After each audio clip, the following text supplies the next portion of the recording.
Praise the Lord, hallelujah, and George Onwara, Christian apologies from Ernakulam, and today we are going to think about how to be a millionaire using Bible verses.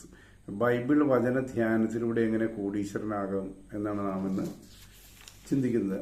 അതിനാധാരമായിട്ടുള്ള Bible വാക്യം Proverbs 10:22.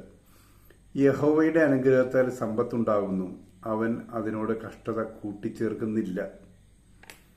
അപ്പോൾ ഒരു ക്രിസ്ത്യാനിയെ സംബന്ധിച്ചിടത്തോളം, അല്ലെങ്കിൽ ഒരു വീണ്ടും ജനിച്ച ഒരു പൈതലിനെ സംബന്ധിച്ചിടത്തോളം, അവന് ഉണ്ടാകുന്നത് യഹോവയുടെ അനുഗ്രഹത്താലാണ് സമ്പത്തുണ്ടാകുന്നത്. അപ്പോൾ ചോദിക്കും, ദൈവവിശ്വാസം ഇല്ലാത്തവർക്ക് പോലും സമ്പത്തുണ്ടാകുന്നില്ലേ? അത് ഉണ്ടാകുന്നുണ്ട്. അത് നമുക്ക് വിഷയമല്ല. നമ്മൾ ചിന്തിക്കുന്നത് ബൈബിൾ രക്ഷിക്കപ്പെട്ട ആളുകൾക്ക് എങ്ങനെ ബൈബിൾ വചന ധ്യാനത്തിലൂടെ സമ്പത്തുണ്ടാകും എന്നുള്ളതാണ്. യഥാർത്ഥത്തിൽ സമ്പത്തിനെ കുറിച്ച് 2350 വാക്യങ്ങൾ ബൈബിളിലുണ്ട്.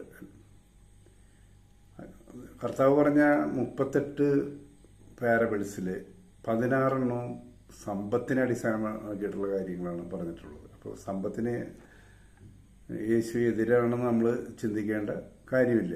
അതുപോലെ ഡ്യൂട്രോണമിയിൽ പറയുന്നുണ്ട്, നിന്റെ ദൈവമായ യഹോവയെ നീ ഓർക്കണം, നിന്റെ പിതാക്കന്മാരോട് സത്യം ചെയ്ത തൻ്റെ നിയമം ഇന്നുള്ളതുപോലെ ഉറപ്പിക്കുന്നതിന് അവനല്ലോ നിനക്ക് സമ്പത്തുണ്ടാക്കാൻ ശക്തി തരുന്നത്. നമുക്ക് സമ്പത്തുണ്ടാക്കാനുള്ള ശക്തി തരുന്നത് യഹോവയാണ്, ദൈവമാണ്. അത് ഡ്യൂട്രോണമി 8:18 പറയുന്നത്. നിന്റെ ദൈവമായ യഹോവയെ നീ ഓർക്കണം. ദൈവത്തെ നമ്മൾ എപ്പോഴും സ്മരിക്കണം. ദൈവമില്ലെന്ന് പറയുന്നവർക്ക് സമ്പത്തുണ്ടാകുന്നില്ല, അത് അവരുടെ വേറെ വഴിയാണ്. എന്നാൽ രക്ഷിക്കപ്പെട്ടൊരു പൈതൽ നിന്റെ ദൈവമായ യഹോവയെ നീ ഓർക്കണം, നിന്റെ പിതാക്കന്മാരോട് സത്യം ചെയ്ത തൻ്റെ നിയമം ഇന്നുള്ളതുപോലെ ഉറപ്പിക്കേണ്ടതിന് അവനല്ലോ നിനക്ക് സമ്പത്തുണ്ടാകാൻ ശക്തി തരുന്നത്. അപ്പോൾ ഉണ്ടാക്കി തരാമെന്ന് പിതാക്കന്മാരോട് ദൈവം സത്യം ചെയ്തിട്ടുണ്ട്. അതുകൊണ്ടാണ് പറയുന്നത് ബൈബിൾ വചന ധ്യാനത്തിലൂടെ സമ്പത്തുണ്ടാകുന്നു. അതുപോലെ ഹബക്കൂക്ക് 2:2 പറയുന്നു, യഹോവ എന്നോട് ഉത്തരം അരുളിയത്, നീ ദർശനം എഴുതുക, ഓടിച്ചു വായിപ്പാൻ തക്കവണ്ണം അത് പലകയിൽ തെളിവായി വരയ്ക്കുക. അപ്പോൾ നമുക്ക് എന്താണ് അച്ചീവ് ചെയ്യേണ്ടത്? എനിക്ക് എൻ്റെ കടഭാരത്തിൽ നിന്ന് രക്ഷപ്പെടണം, നിന്റെ ഫിനാൻഷ്യൽ സ്റ്റാറ്റസ് ക്ലിയർ ആണ്, ഇങ്ങനെയൊക്കെയാണ് നമ്മുടെ ആഗ്രഹമെങ്കിൽ അത് നമ്മൾ വ്യക്തമായിട്ട് എഴുതി അതിനെപ്പോഴും ധ്യാനിച്ചുകൊണ്ടിരുന്നാൽ നമ്മുടെ കടഭാരം മാറുവാനും നമുക്ക് ധാരാളം സമ്പത്ത് ഉണ്ടാകാനുള്ള അവസരങ്ങൾ ദൈവം ഒരുക്കി തരും. അത് പ്രകൃതിയിൽ തന്നെയുണ്ട്.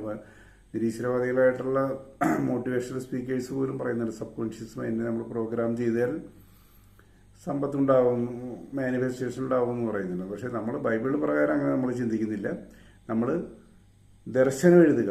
എൻ്റെ ദർശനം എന്താണ്? എനിക്ക് കടഭാരത്തിൽ നിന്ന് രക്ഷപ്പെടണം, അത് പലകയിൽ തെളിവായി വരച്ച് വെച്ചിരിക്കണം. അപ്പോൾ അത് നമ്മളെപ്പോഴും ഓർക്കും, ഞാൻ എൻ്റെ ദൈവത്തിൻ്റെ ശക്തിയാണ്, ഞാൻ എൻ്റെ കടഭാരങ്ങളിൽ നിന്ന് രക്ഷപ്പെടുമെന്ന് എപ്പോഴും ധ്യാനിച്ചുകൊണ്ടിരുന്നാൽ ദൈവം അതിനുള്ള വഴികൾ ഒരുക്കി തരും. വീണ്ടും എഫേസ്യ ലേഖനം 3:20 പറയുന്നു, എന്നാൽ നാം ചോദിക്കുന്നതിലും നിനക്കുന്നതിലും അത്യന്തപരമായി ചെയ്യുവാൻ നമ്മിൽ വ്യാപരിക്കുന്ന ശക്തിയാൽ കഴിയുന്നവന് സഭയിലും ക്രിസ്തു യേശുവിലും എന്നേക്കും തലമുറയായി മഹത്വം ഉണ്ടാകട്ടെ. ആമേൻ.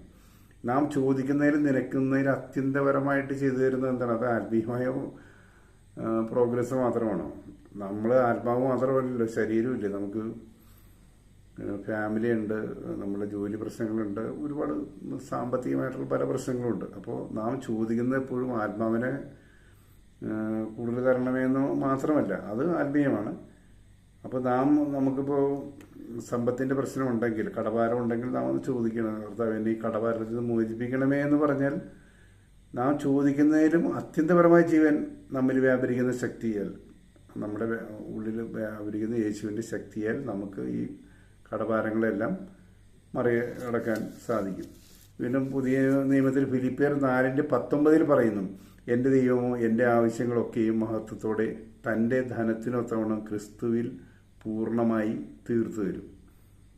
ഇത് ഫിനാൻഷ്യലല്ല, ഇതിൽ സ്പിരിച്വലായിട്ടൊന്നുമില്ല. എൻ്റെ ദൈവമോ എൻ്റെ ആവശ്യങ്ങളൊക്കെയും, എൻ്റെ ആവശ്യം സ്വർഗത്തിൽ പോകണമെന്ന് മാത്രമല്ല, ഞാൻ ഭൂമിയിൽ ജീവിച്ചിരിക്കുമ്പോൾ എനിക്ക് ഒരുപാട് ഫിനാൻഷ്യൽ പ്രോബ്ലംസ് ഇല്ലേ.